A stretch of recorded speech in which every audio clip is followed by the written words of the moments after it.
साथियों नमस्कार, स्वागत है आप सभी का उत्कर्ष परिवार में। देखिएगा, अपन राष्ट्रपति के संदर्भ में बात कर रहे थे और राष्ट्रपति के महत्वपूर्ण आर्टिकल यानी राष्ट्रपति से संबंधित अनुच्छेद के बारे में बात कर चुके थे। साथ ही राष्ट्रपति पद से संबंधित योग्यता यानी राष्ट्रपति के उम्मीदवार बनने के लिए क्या क्या योग्यता चाहिए, कितने प्रस्तावक चाहिए, कितने अनुमोदक चाहिए, जमानत राशि कितनी होनी चाहिए। साथ ही अपने ये जाना कि राष्ट्रपति के निर्वाचक मंडल में कौन कौन शामिल होता है और राष्ट्रपति की निर्वाचन प्रक्रिया किस प्रकार से होती है, इसके बारे में बात की। देखिए, यहाँ से एक अच्छा प्रश्न ये भी पूछा जा सकता है कि क्या आंग्ल भारतीय राष्ट्रपति के चुनाव में भाग ले सकते हैं अथवा नहीं ले सकते। ध्यान से सुनिएगा, मैं क्या कह रहा हूं कि क्या आंग्ल भारतीय सदस्य राष्ट्रपति के निर्वाचक मंडल में शामिल हो सकता है अथवा नहीं हो सकता। तो आपको कहना है एंग्लो इंडियन राष्ट्रपति के निर्वाचक मंडल में शामिल हो सकता है, बस शर्त यह है कि वह सदस्य क्या होना चाहिए, निर्वाचित होना चाहिए। मनोनीत सदस्य भाग नहीं लेगा, भले ही एंग्लो इंडियन हो या फिर दूसरा हो। अगर कोई आंग्ल भारतीय सदस्य निर्वाचित हैं तो वह राष्ट्रपति के चुनाव में भाग ले सकता है। आप कहेंगे क्या कभी ऐसा हुआ है किसी एंग्लो इंडियन सदस्य ने राष्ट्रपति के चुनाव में भाग लिया है? हाँ हुआ, बिल्कुल ध्यान में रखना है। डेरेक ओ ब्रायन पहले एंग्लो इंडियन थे जिन्होंने राष्ट्रपति के चुनाव में क्या लिया है, भाग लिया है। बिल्कुल ध्यान में रखिएगा। देखिए जरा, राष्ट्रपति के निर्वाचक मंडल के संदर्भ में अपने बात की थी तो मैंने बताया था, एक तो भाग लेते हैं लोकसभा के निर्वाचित सदस्य, या मैं इसको ऐसे कहूं संसद के निर्वाचित सदस्य। किसके? संसद के निर्वाचित सदस्य। कौन भाग लेते हैं? संसद के कैसे सदस्य? निर्वाचित सदस्य। साथ ही मैंने कहा था राज्यों में विधानसभाएं हैं और सभी राज्यों की विधानसभाओं के कैसे सदस्य? निर्वाचित सदस्य। विधानसभा के कैसे सदस्य? निर्वाचित सदस्य। और तीसरा मैंने आपको बताया था दिल्ली और पुदुचेरी। दिल्ली और पुदुचेरी केंद्र शासित प्रदेश हैं और इन केंद्र शासित प्रदेश के विधानसभा के निर्वाचित सदस्य। इन केंद्र शासित प्रदेश के विधानसभा के कैसे सदस्य? निर्वाचित सदस्य। निर्वाचित सदस्य। लेकिन मेरा प्रश्न यह है कि क्या एंग्लो इंडियन राष्ट्रपति के चुनाव में भाग ले सकते हैं अथवा नहीं ले सकते। बहुत ही अच्छा प्रश्न हो सकता है कि क्या आंग्ल भारतीय सदस्य, क्या आंग्ल भारतीय सदस्य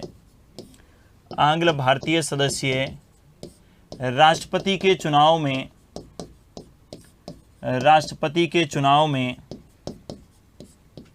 भाग ले सकते हैं अथवा नहीं, भाग ले सकते हैं अथवा नहीं।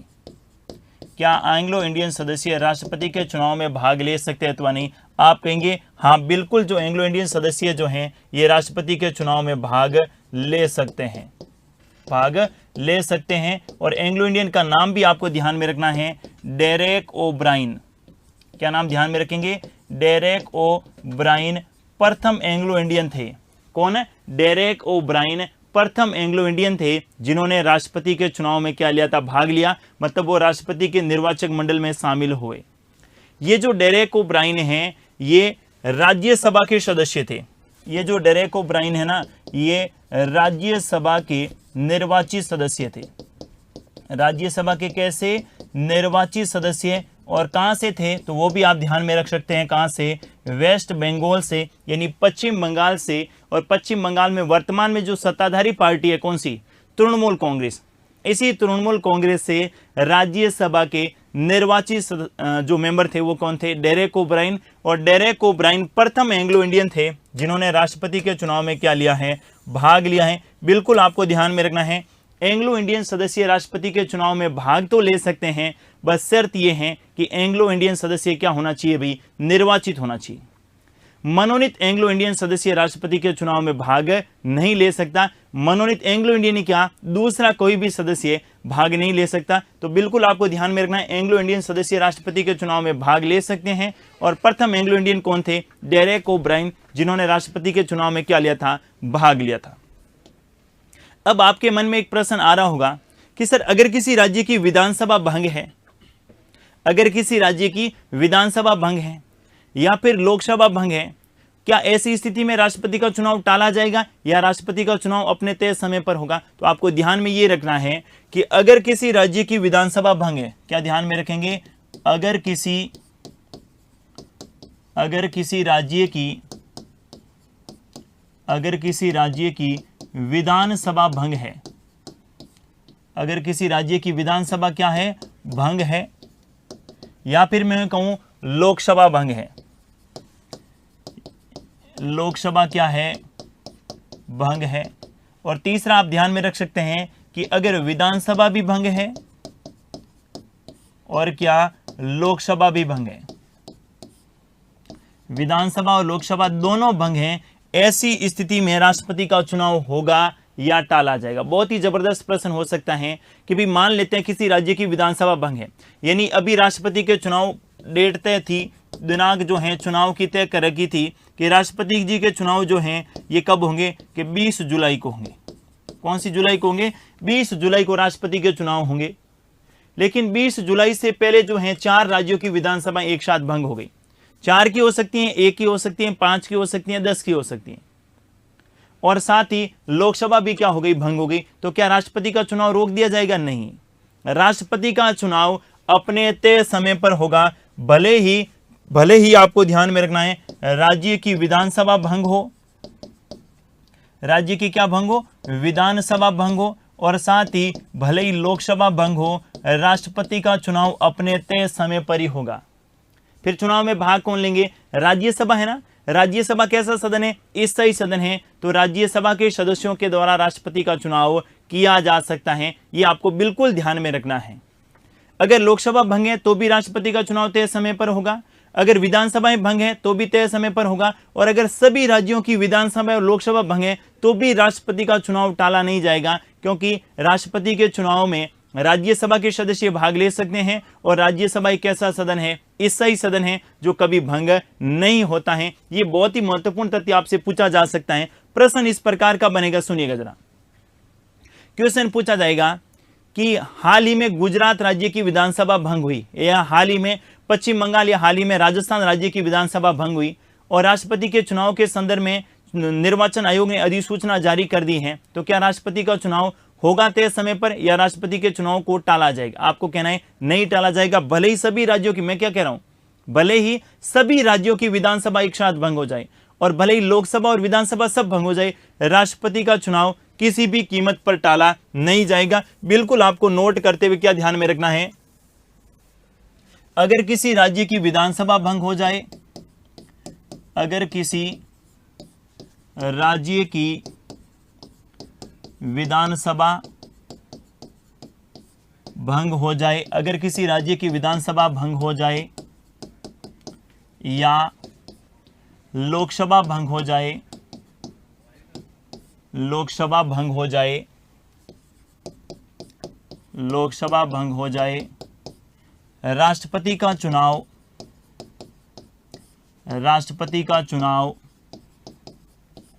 अपने तय समय पर होगा, राष्ट्रपति का चुनाव अपने तय समय पर होगा। इस बात को भी आपको ध्यान में रखना है, राष्ट्रपति का चुनाव किसी भी कीमत पर टाला नहीं जाएगा, भले ही लोकसभाएं भंग हो और भले ही विधानसभा भंग हो, कोई फर्क नहीं पड़ेगा, क्योंकि राज्यसभा कभी भंग होती नहीं है, और राज्यसभा के सदस्य जो हैं ये राष्ट्रपति के चुनाव में भाग ले सकता है। अगला आपसे प्रश्न पूछा जा सकता है कि राष्ट्रपति के चुनाव की अधिसूचना कौन जारी करता है? राष्ट्रपति के चुनाव की अधिसूचना, राष्ट्रपति के चुनाव की अधिसूचना किनके द्वारा जारी की जाती है? तो राष्ट्रपति के चुनाव की अधिसूचना जारी की जाती है किनके द्वारा? केंद्रीय निर्वाचन आयोग के द्वारा। किनके द्वारा की जाती है? केंद्रीय निर्वाचन आयोग के द्वारा राष्ट्रपति के चुनाव की अधिसूचना क्या की जाती है? जारी की जाती है। लेकिन प्रश्न ये पूछे कि बताइएगा जरा, राष्ट्रपति के चुनाव में निर्वाचन अधिकारी कौन होता है?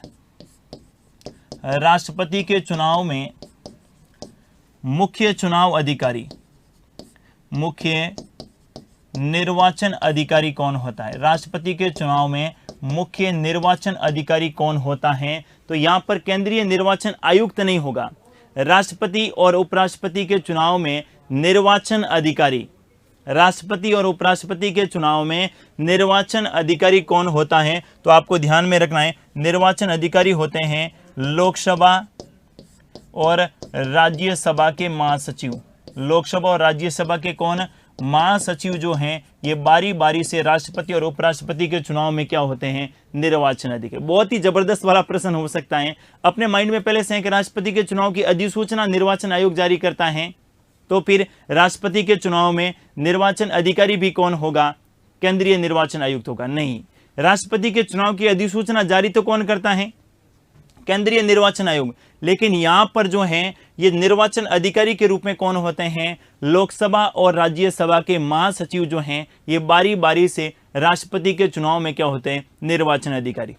जैसे बात करें 2017 में राष्ट्रपति का जो चुनाव हुआ था, उस चुनाव में लोकसभा के महासचिव स्नेहलता श्रीवास्तव ने निर्वाचन अधिकारी के रूप में क्या निभाई थी, भूमिका निभाई थी। ये भी आप ध्यान में रख सकते हैं कि 2017 के चुनाव में, 2017 के राष्ट्रपति चुनाव में 2017 के राष्ट्रपति चुनाव में निर्वाचन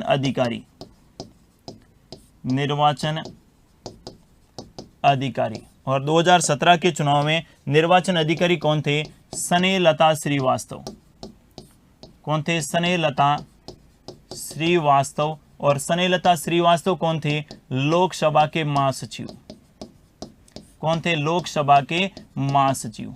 ये जो लोकसभा और राज्यसभा के महासचिव होते हैं ये भारतीय प्रशासनिक सेवा के अधिकारी होते हैं। ध्यान से सुनिएगा, ये कोई राजनेता नहीं होते हैं, ये कौन होते हैं, भारतीय प्रशासनिक सेवा के अधिकारी होते हैं। और भारतीय प्रशासनिक सेवा का अधिकारी होने का मतलब जो है ये IAS अधिकारी होते हैं। आप सभी को पता होगा कि लोकसभा और राज्यसभा, लोकसभा और राज्यसभा का पृथक क्या होता है, सचिवालय होता है।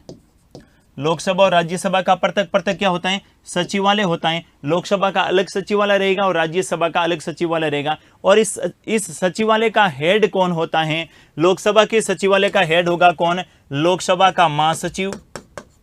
लोकसभा के सचिवालय का हेड कौन होगा, लोकसभा का महासचिव। और राज्यसभा के सचिवालय का हेड कौन होगा, राज्यसभा का महासचिव। और ये महासचिव कौन होते हैं, भारतीय प्रशासनिक सेवा के अधिकारी। बहुत ही अच्छा प्रश्न हो सकता है। तो यहाँ पर आपको बिल्कुल स्पष्ट ध्यान में रखना है कि लोकसभा और राष्ट्रपति के चुनाव में अधिसूचना तो जारी कौन करता है, केंद्रीय निर्वाचन आयुक्त या केंद्रीय निर्वाचन आयोग के द्वारा। लेकिन इसमें निर्वाचन अधिकारी के रूप में कौन होता है, तो यहाँ निर्वाचन अधिकारी के रूप में लोकसभा और राज्यसभा का महासचिव होता है। लोकसभा और राज्यसभा के महासचिव भारतीय प्रशासनिक सेवा के वरिष्ठ अधिकारी होते हैं। जो लोकसभा और राज्यसभा के जो सचिवालय हैं इनके क्या होते हैं, हेड होते हैं। इसको आपको ध्यान में रखना है। बहुत सारे नए तथ्य मैं आप लोगों के बीच में रख रहा हूं ताकि एग्जाम में इनसे संबंधित प्रश्न पूछे तो बस आप ही उस प्रश्नों का क्या कर पाएं, हल कर पाएं। ऐसी मेरी आप लोगों से क्या है, उम्मीद है। देखिए साथियों, राष्ट्रपति से संबंधित और बहुत सारे नए तथ्य मैं आप लोगों के समक्ष रख रहा हूं। अगर आपसे प्रश्न पूछे कि भारत के प्रथम राष्ट्रपति, और भारत के प्रथम राष्ट्रपति कौन थे, डॉक्टर राजेंद्र प्रसाद। डॉक्टर राजेंद्र प्रसाद का चुनाव जो है किसने किया था, संविधान सभा ने। लेकिन उनसे संबंधित भारतीय संविधान में कोई आर्टिकल था क्या, उसको भी आपको ध्यान में रखना है। भारतीय संविधान सभा के आर्टिकल जब आप 380 देखते हैं, आजकल तो समाप्त कर दिया गया है, समाप्त कब करा था वो भी मैं बताऊंगा। दो आर्टिकल आपको ध्यान में रखना, कौन सा, आर्टिकल 379 और आर्टिकल 380। आर्टिकल 379 में प्रावधान किया गया है अंतरिम संसद का। किसका प्रावधान किया गया है, अंतरिम संसद का। और अंतरिम संसद का मतलब है कि संविधान सभा को समाप्त कर दिया था 24 जनवरी 1950 को। फिर संविधान का निर्माण का कार्य पूरा हो गया था 26 नवंबर 1949 को। और उसके बाद में जो है संविधान सभा को 24 जनवरी 1950 को संविधान सभा की अंतिम बैठक होती है। और इस अंतिम बैठक में संविधान सभा को क्या कर दिया जाता है, भंग कर दिया जाता है, समाप्त कर दिया जाता है। लेकिन ऐसा कहा जाता है कि जब तक भारत में संसद का निर्माण नहीं हो जाता तब तक ये संविधान सभा अंतरिम संसद के रूप में कार्य करेगी। और इसी अंतरिम संसद ने कब तक कार्य करा था, 1952 तक। कब तक, 1952 तक जो है इसी अंतरिम संसद ने क्या किया था, कार्य किया था। पहली बात तो ये ध्यान में रखनी है। आर्टिकल 380 में प्रावधान था, 380 में क्या प्रावधान था कि इसी संविधान सभा के द्वारा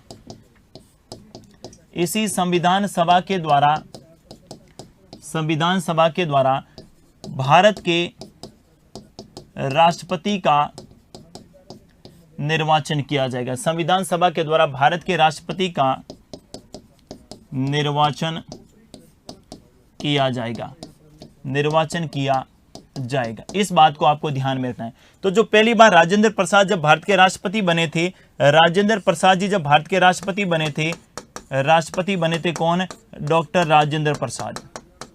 कौन बने थे?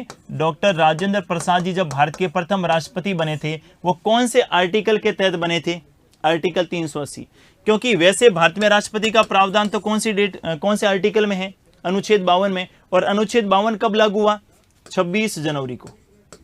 कब लागू हुआ था? 26 जनवरी 1950 को। जबकि राष्ट्रपति के चुनाव कब हो गए थे? इन डॉक्टर राजेंद्र प्रसाद के राष्ट्रपति के चुनाव हो गए थे आपके कब? 24 जनवरी को। कब हो गए थे? 24 जनवरी 1950 को, जब संविधान सभा के चुनाव हुए। संविधान सभा को भंग किया गया 24 जनवरी 1950 को, जब संविधान सभा को भंग किया गया। इसी समय जो है भारत के प्रथम राष्ट्रपति का निर्वाचन कर दिया गया था। किसको? डॉक्टर राजेंद्र प्रसाद को। और यहां पर आपको ध्यान में रखना है, इस पहले चुनाव में निर्वाचन अधिकारी कौन थे? यह बड़ा अच्छा प्रश्न हो सकता है। तो पहले चुनाव में जो निर्वाचन अधिकारी, प्रथम चुनाव में निर्वाचन अधिकारी किसको बनाया गया था? तो प्रथम चुनाव में निर्वाचन अधिकारी बनाया गया था HVR अयंगर को। और HVR अयंगर कौन थे? तो आपको पता होगा, HVR अयंगर जो हैं ये संविधान सभा के सचिव थे। कौन थे? संविधान सभा के सचिव थे। कौन? HVR अयंगर। और यही जो हैं प्रथम बार राष्ट्रपति के चुनाव में क्या रहे थे? निर्वाचन अधिकारी रहे थे। तो निर्वाचन अधिकारी के संदर्भ में दो बातें आपको ध्यान में रखनी है। पहली, प्रथम राष्ट्रपति के चुनाव में निर्वाचन अधिकारी कौन थे? संविधान सभा के सचिव कौन थे? HVR अयंगर। और इनको क्या बनाया गया था? प्रथम राष्ट्रपति के चुनाव में निर्वाचन अधिकारी। वर्तमान में कौन होता है? तो वर्तमान में लोकसभा और राज्यसभा का महासचिव जो हैं ये निर्वाचन अधिकारी की भूमिका में होते हैं। इसको भी आपको ध्यान में रखना है। प्रश्न ये पूछा जा सकता है कि 24 जनवरी 1950 को जब भारत के प्रथम राष्ट्रपति डॉक्टर राजेंद्र प्रसाद जी निर्वाचित हुए, वो भारतीय संविधान के कौन से आर्टिकल के तहत ऐसा प्रावधान किया गया था? वो आर्टिकल कौन सा था? 380। आर्टिकल 380 में स्पष्ट रूप से लिखा गया है, क्या लिखा गया है? कि संविधान सभा के द्वारा भारत के राष्ट्रपति का क्या किया जाएगा? निर्वाचन किया जाएगा। लेकिन ये राष्ट्रपति कैसे होंगे? तो मैं इसको कह सकता हूं, ये काम चलाऊ राष्ट्रपति होंगे। कैसे राष्ट्रपति होंगे? काम चलाऊ राष्ट्रपति होंगे। आप कहेंगे काम चलाऊ राष्ट्रपति कैसे? जैसे ही बाद में संसद का गठन हुआ, और संसद का गठन कब हुआ था? 13 मई 1952 को। तो राजेंद्र प्रसाद जी 52 से लगाकर 1957 तक फिर राष्ट्रपति रहे, और 1957 से लगाकर 1962 तक भारत के फिर से राष्ट्रपति रहे। तो राजेंद्र प्रसाद जी ने राष्ट्रपति के लिए कितनी बार शपथ ली थी? 3 बार शपथ ली थी। यह भी आपको ध्यान में रखना है। पहली बार कब ली थी? तो पहली बार 26 जनवरी 1950 को ली थी। दूसरी बार जब इस संसद का गठन हो गया, तो संसद के गठन के बाद जब राष्ट्रपति का चुनाव हुआ था। और तीसरी बार फिर वापस से राष्ट्रपति बने थे कब? 1957। और अंत में कब तक रहे थे? 1962 तक भारत के क्या रहे थे? राष्ट्रपति। कार्यकाल की बात करें तो राजेंद्र प्रसाद जी भारत के 12 वर्ष तक क्या रहे थे? राष्ट्रपति रहे थे। इस बात को भी आपको ध्यान में रखना है। बहुत ही जबरदस्त वाला अच्छा प्रश्न यहां से पूछा जा सकता है। एक बार मैं वापस से रिपीट कर रहा हूं। आर्टिकल 379 में अंतरिम संसद का प्रावधान किया गया है, और संविधान सभा को अंतरिम संसद के रूप में मान्यता दी गई थी। और उन्होंने 1952 तक जो है इन्होंने अंतरिम संसद के रूप में कार्य किया, और जिसके अध्यक्ष कौन थे? GV मावलंकर, गणेश वासुदेव मावलंकर। इसके बाद आर्टिकल 380 में किसका प्रावधान है? तो आर्टिकल 380 में प्रावधान था संविधान सभा के द्वारा भारत के राष्ट्रपति का निर्वाचन किया जाएगा। किन के द्वारा? संविधान सभा के द्वारा भारत के राष्ट्रपति का किया जाएगा? निर्वाचन किया जाएगा। और इसी संविधान सभा ने 24 जनवरी 1950 को डॉक्टर राजेंद्र प्रसाद को निर्वाचित किया, और इनके निर्वाचन अधिकारी के रूप में कौन थे? HVR अयंगर। और HVR अयंगर कौन थे? संविधान सभा के सचिव थे। लेकिन बाद में इन दोनों को, किन को? आर्टिकल 379 और आर्टिकल 380 दोनों को जो है 7वें संविधान संशोधन, कौन से? 7वें संविधान संशोधन। और आप ही को पता है 7वां संविधान संशोधन कब हुआ था? 1956। और इसके द्वारा इसको क्या कर दिया गया? समाप्त कर दिया गया। यह भी अच्छा प्रश्न हो सकता है कि आर्टिकल 379 और आर्टिकल 380 को कौन से संविधान संशोधन के द्वारा समाप्त किया गया, 7वें संविधान संशोधन के द्वारा समाप्त किया गया। मैंने शुरू में भी कहा था, मैंने कहा राष्ट्रपति एक ऐसा टॉपिक है जिसको कुछ अनुच्छेद में सीमित कर पाना संभव नहीं है। राष्ट्रपति से संबंधित बहुत सारे नए तथ्य आप लोगों को ध्यान में रखने बेहद ज्यादा आवश्यक है, क्योंकि यहां से आजकल एग्जाम में प्रश्न पूछे जाते हैं। तो अंतरिम राष्ट्रपति कह दें या फिर काम चलाऊ राष्ट्रपति कह दें, इसमें जो है प्रावधान कौन से आर्टिकल में 380 और अंतरिम संसद आर्टिकल 379 और राष्ट्रपति के चुनाव में प्रथम निर्वाचन अधिकारी HBR अयंगर और वर्तमान में कौन होते हैं, तो होते हैं लोकसभा और राज्यसभा के महासचिव। ये आपको ध्यान में रखना है। अगला आप ध्यान में रखेंगे आर्टिकल 71। कौन सा ध्यान में रखेंगे? आर्टिकल 71। आर्टिकल 71 में प्रावधान किया गया है कि राष्ट्रपति एवं उपराष्ट्रपति, राष्ट्रपति एवं उपराष्ट्रपति के चुनाव संबंधी विवाद, राष्ट्रपति एवं उपराष्ट्रपति के चुनाव संबंधी विवादों का निपटारा, चुनाव संबंधी विवादों का, राष्ट्रपति और उपराष्ट्रपति के चुनाव संबंधी विवादों का निपटारा किनके द्वारा किया जाएगा? तो आपको ध्यान में रखना है सर्वोच्च न्यायालय के द्वारा। किनके द्वारा किया जाएगा? सर्वोच्च न्यायालय के द्वारा किया जाएगा। इसका उल्लेख कौन से आर्टिकल में है? 71 में। अगर राष्ट्रपति के चुनाव से संबंधित कोई विवाद हो जाए या उपराष्ट्रपति के चुनाव से संबंधित कोई विवाद हो जाए, इनका निपटारा किनके द्वारा किया जाएगा? भारत के सुप्रीम कोर्ट के द्वारा किया जाएगा। निर्वाचन आयोग इन चुनावों के विवादों का निपटारा नहीं करेगा। यह भी आपको ध्यान में रखना है। अब बात करते हैं चुनाव के बाद में शपथ की। किसकी बात करते हैं? शपथ की। और शपथ का उल्लेख कौन से आर्टिकल में है? 60 में। भारतीय संविधान में शपथ का प्रारूप, राष्ट्रपति की शपथ का प्रारूप का उल्लेख कौन से आर्टिकल में है? 60 में है। अब जब 60 में आर्टिकल में उल्लेख कर रखा है, इसका मतलब तीसरी अनुसूची जो शपथ से संबंधित है उसमें राष्ट्रपति की शपथ का प्रावधान नहीं है। तो पहली बात तो आप क्या ध्यान में रखेंगे? राष्ट्रपति की शपथ का प्रारूप, राष्ट्रपति की शपथ का प्रारूप, राष्ट्रपति की शपथ का प्रारूप तीसरी अनुसूची में नहीं किया गया है। तीसरी अनुसूची में नहीं किया गया है। पहली बात तो आप ये ध्यान में रखेंगे। दूसरी बात देखिए जरा, बात आती है राष्ट्रपति को शपथ दिलाता कौन है? तो आपको ध्यान में रखना है राष्ट्रपति को शपथ सर्वोच्च न्यायालय के मुख्य न्यायाधीश। किनके द्वारा? सर्वोच्च न्यायालय के मुख्य न्यायाधीश द्वारा दिलाई जाती है। सर्वोच्च न्यायालय के मुख्य न्यायाधीश द्वारा दिलाई जाती हैं। अगर मुख्य न्यायाधीश नहीं है तो सुप्रीम कोर्ट का वरिष्ठ न्यायाधीश जो हैं ये राष्ट्रपति को क्या दिलाएगा? शपथ दिलाएगा। तीसरा प्रश्न आपसे पूछा जा सकता है कि बताइएगा जरा राष्ट्रपति किसकी शपथ लेते हैं? तो आपको ध्यान में रखना है भारत में जो राष्ट्रपति हैं ये राष्ट्रपति किसकी शपथ लेते हैं? तो संविधान एवं विधि की रक्षा की। किसकी शपथ लेते हैं? संविधान एवं विधि की रक्षा की। आपसे प्रश्न पूछा जा सकता है कि राष्ट्रपति शपथ लेते हैं विकल्प नंबर ए पद एवं गोपनीयता की, विकल्प नंबर बी संविधान की रक्षा की, विकल्प नंबर सी विधि की रक्षा की और विकल्प नंबर डी देंगे केवल गोपनीयता की। और नीचे विकल्प और दे देंगे कौन सा सत्य कथन है? 1 2 2 3 3 4 या 1 2 3 4 कौन सा बताएंगे? भारत का राष्ट्रपति जो है संविधान की रक्षा की शपथ लेता है और साथ ही विधि की रक्षा की भी क्या लेता है? शपथ लेता है। और राष्ट्रपति की शपथ से संबंधित 3 शब्द आपको ध्यान में रखने हैं जो बहुत ही महत्वपूर्ण है। अच्छा प्रश्न पूछा जा सकता है। राष्ट्रपति की शपथ से संबंधित 3 शब्द आप ध्यान में रखेंगे। परिरक्षण, संरक्षण, क्या ध्यान में रखेंगे? परिरक्षण, संरक्षण और प्रतिरक्षण।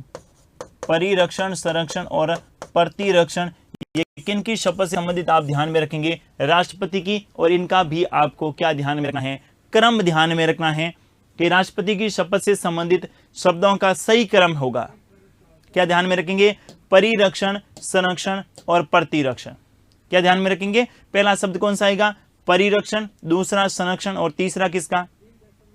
प्रतिरक्षण का। राष्ट्रपति को शपथ कौन दिलाता है? सुप्रीम कोर्ट का मुख्य न्यायाधीश। किसकी शपथ लेते हैं? संविधान एवं विधि की रक्षा की शपथ लेते हैं। इस बात को भी आपको ध्यान में रखना। राष्ट्रपति की शपथ में ईश्वर शब्द का उल्लेख किया गया है। कौन से शब्द का? ईश्वर शब्द का उल्लेख किया गया है। और एक संविधान सभा के मेंबर थे एच.वी. कामत साहब।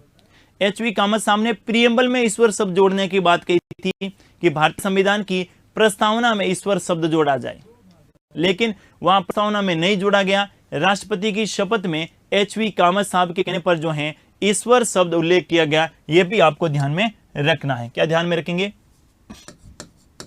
एच.वी. कामत के प्रस्ताव पर, एच.वी. कामत के प्रस्ताव पर राष्ट्रपति की शपथ से संबंधित, राष्ट्रपति की शपथ से संबंधित या राष्ट्रपति की शपथ में ईश्वर शब्द उल्लेखित किया गया। ईश्वर शब्द उल्लेखित किया गया। कौन सा शब्द उल्लेखित किया गया? ईश्वर शब्द उल्लेखित किया गया।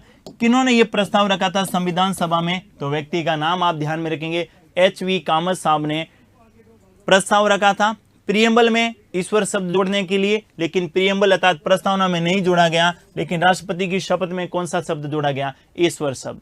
अपने से प्रश्न पूछा जा सकता है कि राष्ट्रपति की शपथ में जो ईश्वर शब्द हैं, इनका प्रस्ताव संविधान सभा में किसने रखा? 4 ऑप्शन दे सकते हैं। डॉक्टर भीमराव अम्बेडकर, दूसरा हो सकता है डॉक्टर राजेंद्र प्रसाद, तीसरा एच.वी. कामत और चौथा काजी सैयद अहमद जो हैं, ये भी हो सकते हैं। तो आपको ध्यान में रखना है ईश्वर शब्द का प्रस्ताव किसने रखा था? एच.वी. कामत साहब ने। एक और बात राष्ट्रपति की शपथ से संबंधित आप ध्यान में रखेंगे, और वो क्या है? राष्ट्रपति जो शपथ हैं ये 25 जुलाई को लेते हैं। राष्ट्रपति की शपथ कौन सी डेट को होती है? 25 जुलाई को। क्या इसका संविधान में उल्लेख है कि राष्ट्रपति की शपथ 25 जुलाई को होगी? नहीं, एक परंपरा बन गई है, क्योंकि ऐसा प्रावधान है कि जब भी राष्ट्रपति का कार्यकाल पूर्ण हो उससे पूर्व नए राष्ट्रपति के चुनाव करवाना क्या होता है? आवश्यक होता है। जब भी राष्ट्रपति के चुनाव पूर्ण हो उससे पूर्व नए राष्ट्रपति का चुनाव करवाना आवश्यक होता है। और ये केवल और केवल एक क्या है? परंपरा है। राष्ट्रपति की शपथ कौन सी जुलाई को होती है? 25 जुलाई को होती है। ये केवल परंपरा है, संवैधानिक बाध्यता नहीं है। संवैधानिक बाध्यता नहीं है, ये केवल क्या है? परंपरा है, संवैधानिक बाध्यता नहीं है। इस बात को भी थोड़ा सा आपको ध्यान में रखना है। राष्ट्रपति की शपथ कब होती है? 25 जुलाई को होती है। अच्छा प्रश्न हो सकता है। देखिए साथियों, राष्ट्रपति की शपथ के बाद अपन बात करेंगे राष्ट्रपति के कार्यकाल के संदर्भ में। किसके संदर्भ में बात करेंगे? राष्ट्रपति के कार्यकाल के संदर्भ में अपन बात करने वाले हैं, अर्थात राष्ट्रपति का कार्यकाल। राष्ट्रपति का कार्यकाल देखिए जरा, राष्ट्रपति के कार्यकाल का प्रावधान भारतीय संविधान के कौन से आर्टिकल में उल्लेखित किया गया है? 56 में। कौन से अनुच्छेद में? 56 में। आप सभी को पता है कि भारत में राष्ट्रपति का कार्यकाल 5 वर्ष होता है, लेकिन 5 वर्ष कब से होता है? 5 वर्ष होता है ये तो सबको पता है, लेकिन प्रश्न पूछ ले कि 5 वर्ष कब से? चुनाव से 5 वर्ष, शपथ ग्रहण से 5 वर्ष, पद ग्रहण से 5 वर्ष, कौन सा 5 वर्ष? तो आपको ध्यान में रखना है आर्टिकल 56 में स्पष्ट रूप से लिखा है कि भारत में राष्ट्रपति का कार्यकाल, क्या प्रावधान किया गया है कि भारत में राष्ट्रपति का कार्यकाल जो है पद ग्रहण से 5 वर्ष होगा। क्या ध्यान में रखेंगे? भारत में राष्ट्रपति का कार्यकाल, राष्ट्रपति का कार्यकाल पद ग्रहण से 5 वर्ष निर्धारित किया गया है। पद ग्रहण से 5 वर्ष निर्धारित किया गया है। पद ग्रहण से कितने वर्ष? 5 वर्ष निर्धारित किया गया है। यह आपको ध्यान में रखना है। आजकल क्या प्रश्न में कहीं किसी प्रकार का एक शब्द से प्रश्न का पूरा परिवर्तन हो जाता है। मैं कह रहा हूं ना, सबको पता है कि राष्ट्रपति का कार्यकाल 5 वर्ष होता है, लेकिन कब से माना जाएगा? पद ग्रहण से क्या माना जाएगा? 5 वर्ष माना जाएगा। यह भी आपको ध्यान में रखना है। दूसरा देखिए, इसी आर्टिकल 56 में दूसरी बात आप क्या ध्यान में रखेंगे? दूसरी बात आप ध्यान में रखेंगे कि राष्ट्रपति जो हैं, राष्ट्रपति अपना त्यागपत्र किनको देंगे? उपराष्ट्रपति को। राष्ट्रपति अपना त्याग पत्र उपराष्ट्रपति को देंगे, लेकिन उपराष्ट्रपति इसकी सूचना किसको देंगे? लोकसभा अध्यक्ष को। लोकसभा अध्यक्ष को। बड़ा अच्छा प्रश्न हो सकता है कि राष्ट्रपति अपना त्याग पत्र किसको देते हैं? उपराष्ट्रपति को, और उपराष्ट्रपति इसकी सूचना किसको देते हैं? लोकसभा अध्यक्ष को। लेकिन मेरा प्रश्न क्या सुनिएगा, अगर में उपराष्ट्रपति का पद रिक्त है, ऐसी स्थिति में राष्ट्रपति अपना त्याग पत्र किसको देगा?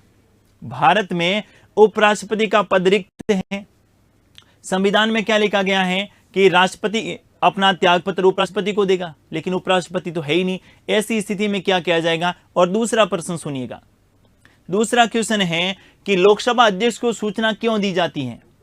उपराष्ट्रपति इसकी सूचना लोकसभा अध्यक्ष को देगा, और लोकसभा अध्यक्ष को क्यों देगा, यह भी आपको पूछा जा सकता है। तो दोनों के संदर्भ में बात करते हैं। पहले देखिए सूचना के संदर्भ में बात करें तो सूचना के संदर्भ में आपको ध्यान में रखना है कि उपराष्ट्रपति इसकी तुरंत सूचना किसको देता है? लोकसभा अध्यक्ष। क्यों देता है? क्योंकि लोकसभा जनता का प्रतिनिधित्व करती है। लोकसभा किसका प्रतिनिधित्व करती है? जनता का प्रतिनिधित्व करने वाला सदन है। जबकि राज्यसभा क्या है? राज्यसभा क्या है? राज्यों का प्रतिनिधित्व करने वाली संस्था है। और जिस देश में लोकतंत्र है और लोकतंत्र के साथ गणतंत्र है, और गणतंत्र का मतलब है देश में राष्ट्रपति क्या होगा? निर्वाचित होगा। भले ही प्रत्यक्ष हो, भले ही अप्रत्यक्ष हो, लेकिन क्या होगा? निर्वाचित होगा। और वो अगर त्यागपत्र दे रहा है तो जनता के सदन को सूचित करना क्या होता है? आवश्यक होता है। और जनता का सदन कौन सा होता है? लोकसभा होता है। और लोकसभा का अध्यक्ष जो है, इसको उपराष्ट्रपति अपना क्या देता है? सूचना देता है। अच्छा प्रश्न हो सकता है, लोकसभा क्यों दी जाती है? क्योंकि लोकसभा जो है जनता का प्रतिनिधित्व करने वाला सदन है। लोकसभा जो है इसे जनता का सदन कहा जाता है, और इसीलिए जो है उपराष्ट्रपति इसकी सूचना किसको देता है? लोकसभा अध्यक्ष को देता है। लेकिन मेरा प्रश्न क्या था? दूसरा मेरा प्रश्न था, मैंने कहा ये त्यागपत्र जो है ये उपराष्ट्रपति को देगा, लेकिन उपराष्ट्रपति है ही नहीं, तो त्यागपत्र किसको देगा? यहां पर आपको ध्यान में रखना है। जैसे अपन इसको प्रैक्टिकल करके देखते, देखिए जरा, वर्तमान में भारत के राष्ट्रपति कौन है? रामनाथ कोविंद जी। और उपराष्ट्रपति कौन है? वेंकैया नायडू जी। वेंकैया नायडू जी अपना पहले से त्यागपत्र दे दे, उपराष्ट्रपति का पद रिक्त हो जाएगा। अब अगर रामनाथ कोविंद जी को अपना त्यागपत्र देना है तो संविधान में तो क्या लिखा है कि त्यागपत्र किनको दिया जाएगा? उपराष्ट्रपति को दिया जाएगा। और उपराष्ट्रपति है ही नहीं, तो फिर त्यागपत्र किनको देंगे? मैं कह रहा हूं उपराष्ट्रपति को ही देंगे। आप कहेंगे उपराष्ट्रपति है ही नहीं, फिर उपराष्ट्रपति को कैसे देंगे? त्यागपत्र हमेशा व्यक्ति को नहीं दिया जाता है, त्यागपत्र पद को संबोधित करते हुए दिया जाएगा। ध्यान से सुनिएगा, त्यागपत्र हमेशा व्यक्ति को संबोधित करते हुए नहीं क्या दिया जाता है, त्यागपत्र हमेशा पद को संबोधित करते हुए दिया जाएगा। वहां नहीं लिखा जाएगा उपराष्ट्रपति श्री वेंकैया नायडू जी, नहीं, सिर्फ क्या लिखा जाएगा? उपराष्ट्रपति। बड़ा जबरदस्त प्रश्न है, बहुत ही शानदार। ध्यान से सुनिएगा, मैं क्या कह रहा हूं, त्यागपत्र हमेशा पद को संबोधित करते हुए दिया जाता है, त्यागपत्र किसी व्यक्ति को संबोधित करते हुए नहीं दिया जाता है। भले ही भारत में उपराष्ट्रपति का पद रिक्त हो, राष्ट्रपति अपना त्यागपत्र उपराष्ट्रपति के पद को संबोधित करते हुए ही देगा। इस बात को ध्यान में रखना। हाल ही के पीसीएस के एग्जाम में, शायद गुजरात पीसीएस के एग्जाम में ये प्रश्न पूछा गया, और 99% जिन्होंने नहीं पढ़ा वो क्या करके आए? गलत करके आए। गलत इसलिए कला साथियों क्योंकि हमने क्या पढ़ा कि राष्ट्रपति अपना त्यागपत्र किनको देता है? उपराष्ट्रपति।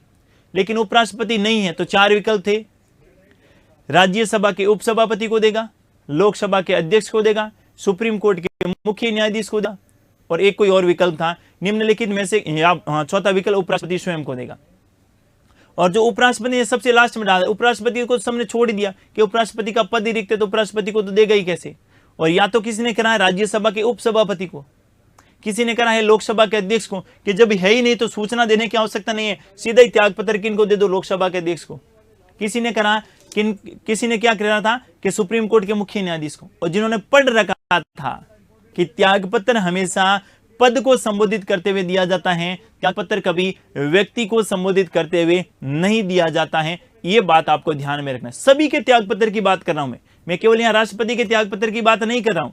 कोई भी त्यागपत्र हो, कोई भी संवैधानिक पदाधिकारी हो और उसे अपना त्यागपत्र देना है, तो त्यागपत्र हमेशा पद को संबोधित करते हुए दिया जाएगा। नोट कर लीजिए, देखिए बहुत ही अच्छा है तथ्य, ध्यान में रखिएगा। अगर उपराष्ट्रपति का पद रिक्त है, अगर उपराष्ट्रपति का पद रिक्त है तो राष्ट्रपति अपना त्याग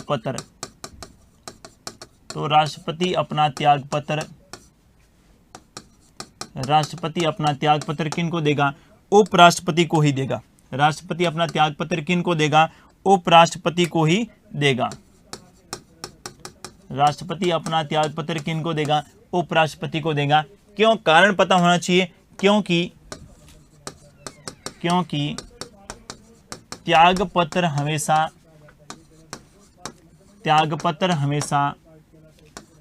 पद को संबोधित करते हुए दिया जाता है। पद को संबोधित करते हुए दिया जाता है, व्यक्ति को नहीं। त्यागपत्र हमेशा पद को संबोधित करते हुए दिया जाता है, व्यक्ति को नहीं। अब भले किसी भी त्यागपत्र की बात आती है, जैसे वर्तमान में लोकसभा अध्यक्ष, और लोकसभा अध्यक्ष अपना त्यागपत्र किनको देगा? उपाध्यक्ष को। आप कहेंगे उपाध्यक्ष तो है ही नहीं, कोई दिक्कत नहीं है। लोकसभा अध्यक्ष अपना त्यागपत्र हमेशा किसको संबोधित करते हुए देगा? लोकसभा के उपाध्यक्ष को। इसी प्रकार राष्ट्रपति अपना त्यागपत्र हमेशा किसको संबोधित करते हुए देगा? उपराष्ट्रपति को संबोधित करते हुए देगा। इस बात को आपको ध्यान में रखना है। क्लियर है ना बात? राष्ट्रपति अपना त्यागपत्र किनको देगा? उपराष्ट्रपति को देगा। भले ही उपराष्ट्रपति का पद है, उपराष्ट्रपति पद पर है अथवा नहीं है, क्योंकि त्यागपत्र हमेशा पद को संबोधित करते हुए दिया जाता है। त्यागपत्र जो है ये व्यक्ति को संबोधित करते हुए नहीं दिया जाता है। इस बात को आपको ध्यान में रखना है। इसी आर्टिकल 56 में तीसरी बात आप ध्यान में रखेंगे। क्या ध्यान में रखेंगे? कि राष्ट्रपति को महाभियोग प्रक्रिया के द्वारा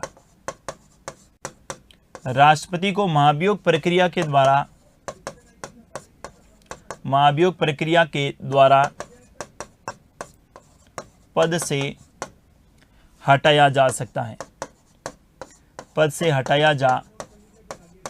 सकता है। क्या ध्यान में रखेंगे? कि राष्ट्रपति को महाभियोग प्रक्रिया के द्वारा पद से हटाया जा सकता है। ये जो महाभियोग शब्द है ना, कौन सा शब्द? ये जो महाभियोग शब्द हैं, ये महाभियोग शब्द साथियों आर्टिकल 56 में भी उल्लेखित हैं और आर्टिकल 61 में भी उल्लेखित हैं। महाभियोग केवल राष्ट्रपति के लिए लाया जाता है।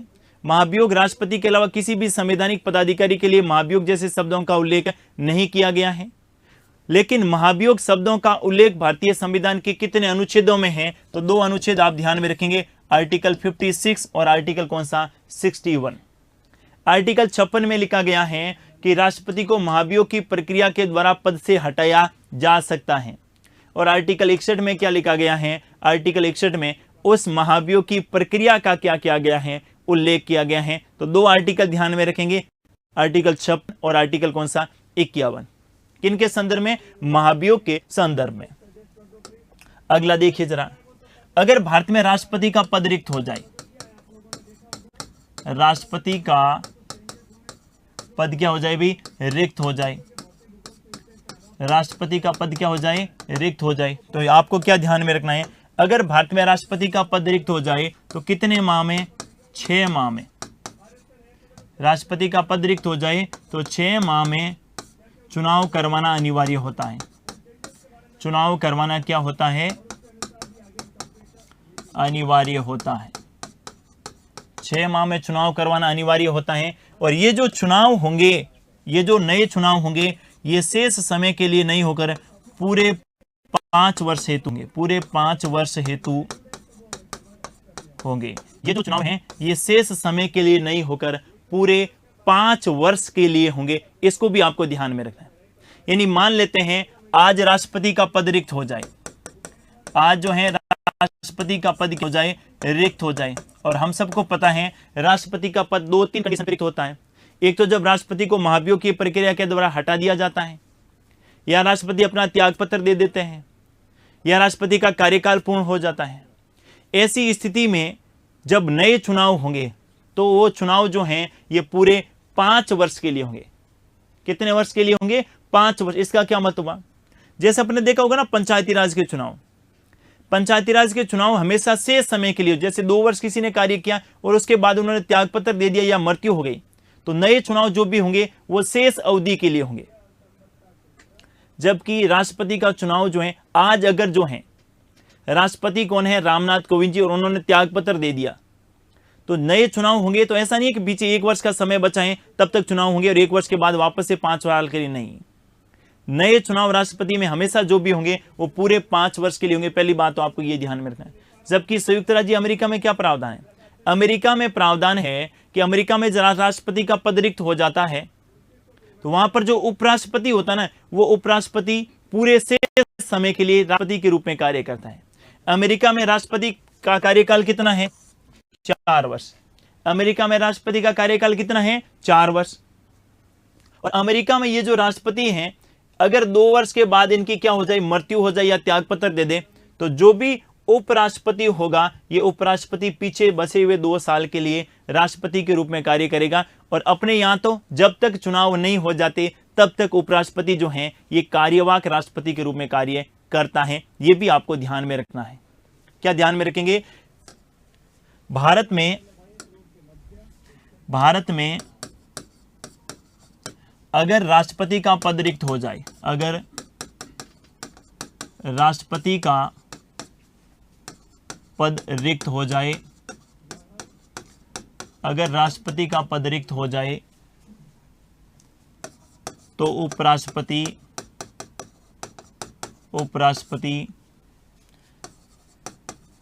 नए चुनाव तक, उपराष्ट्रपति नए चुनाव तक कार्यवाहक राष्ट्रपति के रूप में कार्य करेगा। कार्यवाहक राष्ट्रपति के रूप में, कार्यवाहक राष्ट्रपति के रूप में कार्य करेगा। कार्यवाहक राष्ट्रपति के रूप में क्या करेगा, कार्य करेगा। जबकि अमेरिका में आप क्या ध्यान में रखेंगे, अमेरिका में अगर राष्ट्रपति का पद रिक्त हो जाए, अगर राष्ट्रपति का पद रिक्त हो जाए, अगर राष्ट्रपति का पद क्या हो जाए, रिक्त हो जाए, तो वहां का जो उपराष्ट्रपति होगा, वहां का जो उपराष्ट्रपति होगा वो शेष समय के लिए, वो जो है शेष समय हेतु किसके रूप में कार्य करेगा, राष्ट्रपति के रूप में, राष्ट्रपति के रूप में कार्य करेगा।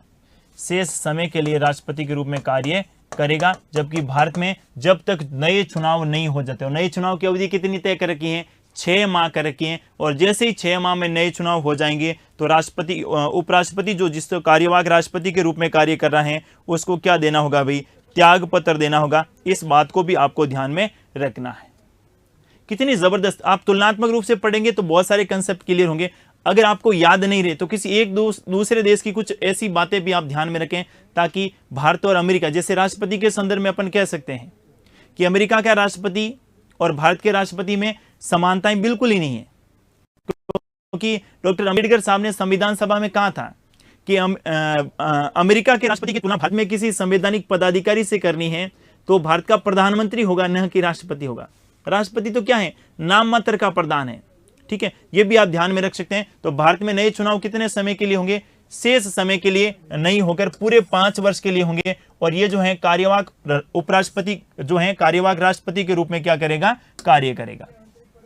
2 आर्टिकल और आपको ध्यान में रखने हैं, एक तो आर्टिकल 65 और एक आर्टिकल ध्यान में रखेंगे कौन सा, 70। बिल्कुल नए तथ्य आपने नहीं पढ़े, बिल्कुल नए तथ्य बताने वाला हूं, आपने आज तक ये नहीं पढ़े। देखिए जरा, आर्टिकल 65 में क्या लिखा है, अनुच्छेद 65 में लिखा है कि जब राष्ट्रपति का पद रिक्त हो जाए, जब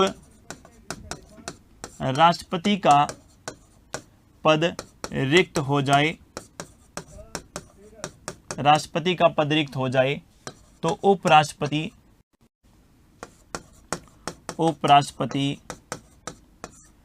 कार्यवाहक राष्ट्रपति के रूप में कार्य करेगा। उपराष्ट्रपति कार्यवाहक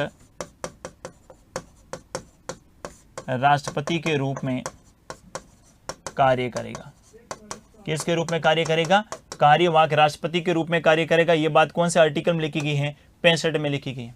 दूसरी बात आपको यह ध्यान में रखनी है कि इस उपराष्ट्रपति जो कार्यवाहक राष्ट्रपति के रूप में कार्य करेगा, इस उपराष्ट्रपति को वो तमाम शक्तियां प्राप्त होगी तमाम शक्तियां प्राप्त होगी जो शक्तियां किसे प्राप्त हो रही थी, जो राष्ट्रपति को प्राप्त हो रही थी। यानी जो शक्तियां राष्ट्रपति को प्राप्त हो रही थी वो का वो वेतन कार्यवाहक राष्ट्रपति को भी मिलेगा और वो की वो शक्तियां भी किसे प्राप्त होगी, राष्ट्रपति को प्राप्त होगी, जो कार्यवाहक राष्ट्रपति के रूप में उपराष्ट्रपति क्या कर रहा है, कार्य कर रहा है।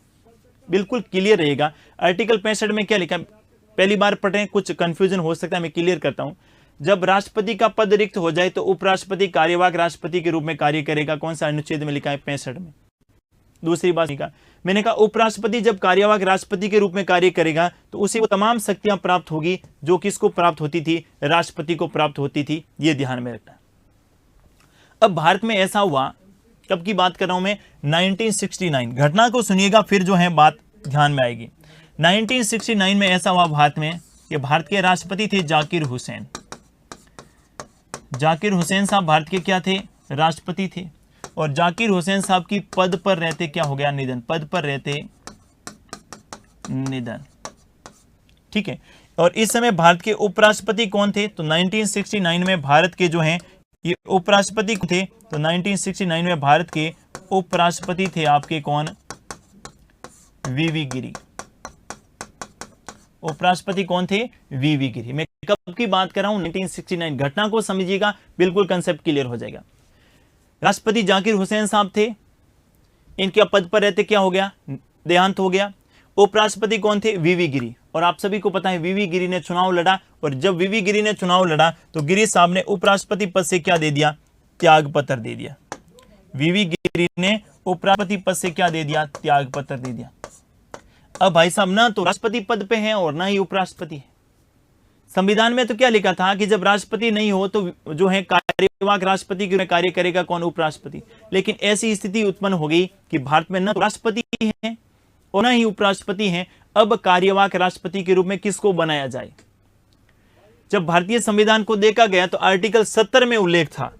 कौन से अनुच्छेद में, आर्टिकल 70 में प्रावधान था। क्या प्रावधान था, ध्यान से सुनिएगा, कि जब राष्ट्रपति और उपराष्ट्रपति, राष्ट्रपति और उपराष्ट्रपति दोनों पद रिक्त हो, दोनों पद क्या हो, रिक्त हो, तो इस संबंध में विधि बनाने की शक्ति, इस संबंध में विधि बनाने की शक्ति, विधि बनाने की शक्ति किसको प्राप्त होगी, संसद को प्राप्त होगी। बहुत ही जबरदस्त कंसेप्ट ध्यान में रखिएगा। आर्टिकल 70 में क्या लिखा गया है, 70 में लिखा गया है कि जब राष्ट्रपति और उपराष्ट्रपति दोनों का पद रिक्त हो जाए तो विधि बनाने की शक्ति किसे प्रदान की गई है, संसद को प्रदान की गई है। और 1969 से पहले ऐसा कभी हुआ ही नहीं, तो विधि बनाने की आवश्यकता महसूस नहीं हुई। लेकिन जब अब दोनों पद रिक्त हो गए तो 1969 में, कौन से वर्ष में ध्यान में रखेंगे, 1969 में राष्ट्रपति उत्तराधिकार अधिनियम बनाया गया। 1969 में राष्ट्रपति क्या बनाया गया, उत्तराधिकार अधिनियम, राष्ट्रपति उत्तराधिकार अधिनियम बनाया गया। कब बनाया गया था, 1969 में। और इस उत्तराधिकार अधिनियम में लिखा गया कि जब भारत में राष्ट्रपति नहीं है तो कौन कार्य करेगा, उपराष्ट्रपति। और जब उपराष्ट्रपति नहीं है तो कौन करेगा, सुप्रीम कोर्ट का मुख्य न्यायाधीश। और जब सुप्रीम कोर्ट का मुख्य न्यायाधीश ही नहीं है तो कौन करेगा, सुप्रीम कोर्ट का वरिष्ठ न्यायाधीश। ये भारतीय संविधान में उल्लेखित नहीं है, ये संविधान में उल्लेखित नहीं है, ये राष्ट्रपति उत्तराधिकार अधिनियम 1969 में उल्लेखित है। इस बात को आपको ध्यान में रखना है। कौन से में, राष्ट्रपति उत्तराधिकार अधिनियम 1969 क्यों बनाया गया, क्योंकि ऐसी स्थिति उत्पन्न होगी। इसका आधार कौन से आर्टिकल था, तो आर्टिकल 70 में आधार था। और आर्टिकल 70 में क्या प्रावधान किया गया था कि जब राष्ट्रपति और उपराष्ट्रपति पद रिक्त हो जाए तो इसके संबंध में विधि बनाने की शक्ति संसद को प्राप्त होगी। और संसद ने 1969 में ऐसी विधि बनाकर यह प्रावधान किया कि राष्ट्रपति का पद रिक्त हो जाए और उपराष्ट्रपति का पद रिक्त हो जाए तो सुप्रीम कोर्ट का मुख्य न्यायाधीश, और वे भी नहीं है तो वरिष्ठ न्यायाधीश किसके रूप में कार्य करेगा, कार्यवाहक राष्ट्रपति के रूप में। और यहां पर जो है मोहम्मद हिदायतुल्लाह, क्या ध्यान में रखेंगे, मोहम्मद हिदायतुल्लाह ने किसके रूप में कार्य किया, कार्यवाहक राष्ट्रपति के रूप में। और मोहम्मद हिदायतुल्लाह कौन थे, तो मोहम्मद हिदायतुल्लाह थे भाई सुप्रीम कोर्ट के न्यायाधीश। सुप्रीम कोर्ट के कैसे न्यायाधीश थे, मुख्य न्यायाधीश। ये सारी बातें आपको पता होना चाहिए। मैं कह रहा हूं बहुत सारी ऐसी बातें हैं जो संविधान में उल्लेखित नहीं है।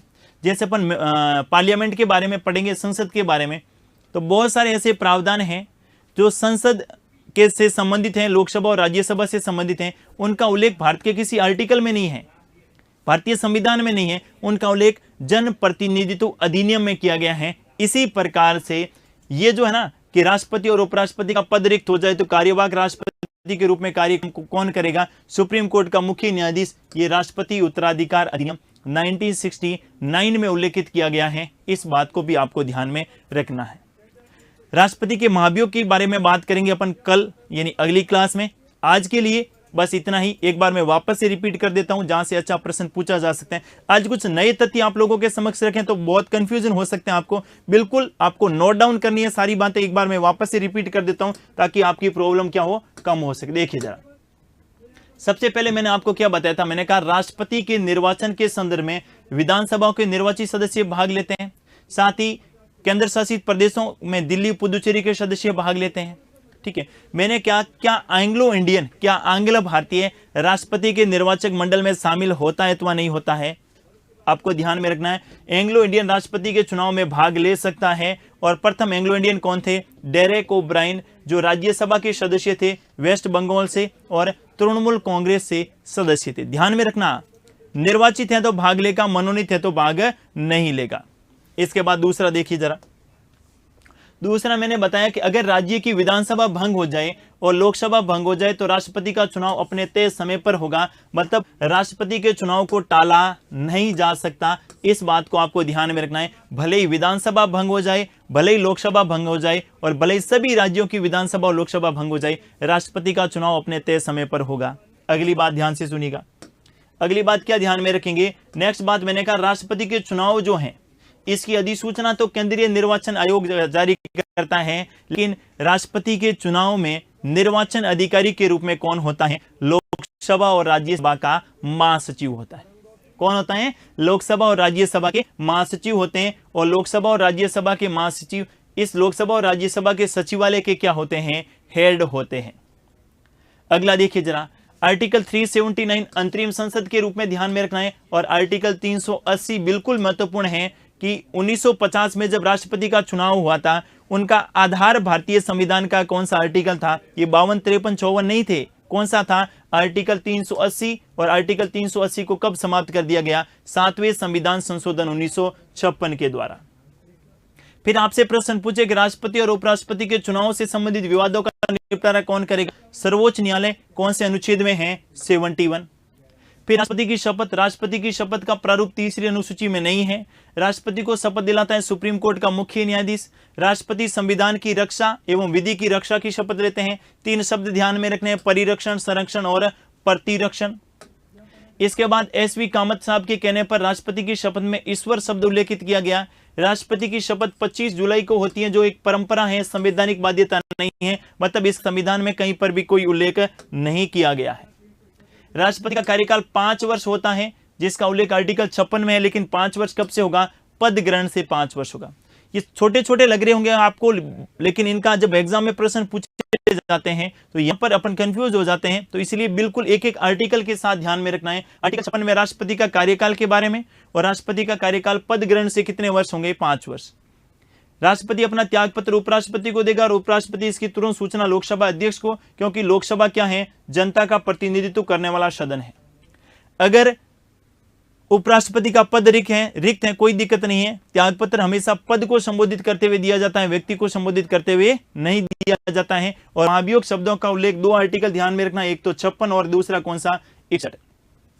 जब भी राष्ट्रपति के चुनाव होंगे वो पूरे 5 वर्ष के लिए होंगे, शेष समय के लिए कभी राष्ट्रपति के चुनाव नहीं होते हैं। इसको भी ध्यान में रखना है। और लास्ट मैंने बताया राष्ट्रपति उत्तराधिकार अधिनियम 1969 में क्यों बनाया गया, उसका आधार कौन सा आर्टिकल था? 70। और कारण मैंने बता दिया, जाकिर हुसैन साहब की मृत्यु हो गई थी और उपराष्ट्रपति वीवी गिरी ने त्यागपत्र दे दिया था। तो मोहम्मद हिदायतुल्लाह जो सुप्रीम कोर्ट के मुख्य न्यायाधीश थे, उनको कार्यवाहक न्यायाधीश बनाने से पूर्व संसद में एक अधिनियम बनाना पड़ा, राष्ट्रपति उत्तराधिकार अधिनियम। और ऐसी स्थिति में इन्हें मोहम्मद हिदायतुल्लाह को क्या बनाया गया? सुप्रीम कोर्ट के न्यायाधीश थे, लेकिन इसे कार्यवाहक राष्ट्रपति के रूप में जो है नियुक्त किया गया। ये भी आपको ध्यान में रखना है कौन से अधिनियम के तहत? राष्ट्रपति उत्तराधिकार अधिनियम। और फिर बाद में जब चुनाव हुए तो चुनाव में वीवी गिरी भारत के राष्ट्रपति बन गए, तो बिल्कुल वीवी गिरी ने राष्ट्रपति के रूप में कार्य किया। आज के लिए बस इतना ही। नेक्स्ट क्लास में अपन बात करेंगे राष्ट्रपति की शक्तियों से संबंधित और राष्ट्रपति को हटाने के संदर्भ में जो महाभियोग है, इंपीचमेंट है, इनके संदर्भ में। थैंक यू, धन्यवाद।